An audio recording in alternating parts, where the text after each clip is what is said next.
আচ্ছা, পাকিস্তানকে কি বাংলাদেশের মানুষ ভালোবাসে? যারা পাকিস্তানকে বন্ধু মনে করে তাদের অতীত জানা খুবই দরকার।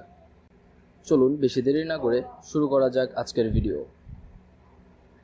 মেয়েটির স্তনের একটি অংশ কাটা ছিল, দগদগে ক্ষত, চুয়ে লালচে জমানো রক্ত, সারা শরীর ভেজা।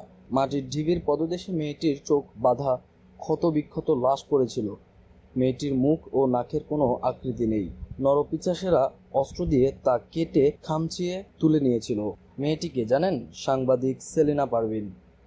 13ই ডিসেম্বর সকালে কুলাঙ্গার হায়ানারা তুলে নিয়ে গিয়েছিল সাংবাদিক সেলিনা পারভিনকে। শীতের সকালে ছেলে ছোট্ট সুমন জাহিদকে গোসল করাবার জন্য শরীরে তেল মাখিয়ে দিয়েছিলেন তিনি। চুলায় রান্না চড়ানো ছিল। দরজায় হাজির হলো ওরা। শাড়িটাও বদলাতে দেয়নি পিচাসের দল। ওই মুহূর্তেই, ওই অবস্থাতেই যাবার আগে ছেলে সুমনের মাথায় হাত বুলিয়ে মা শুধু এতটুকুই বলেছিলেন, সুমন, তুমি মামার সাথে খেয়ে নিও, আমি যাব আর চলে আসব। সুমনের কাছে দেয়া কথা মা আর রাখতে পারেনি, আর ফিরে আসেনি ছোট্ট সুমনের কাছে।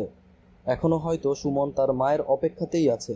বিনম্র শ্রদ্ধা হে মহীয়সী নারী, আপনারাই রক্তিম বাংলাদেশ, জাতির শ্রেষ্ঠ সন্তান, শহীদ বুদ্ধিজীবী। আপনাদের ত্যাগেই অর্জিত হয়েছে বাংলাদেশ নামক দেশটি। কিছুটা সত্য আজকে তুলে ধরার জন্য দুঃখিত, তারপরও বলি, এগুলো জানা খুব প্রয়োজন।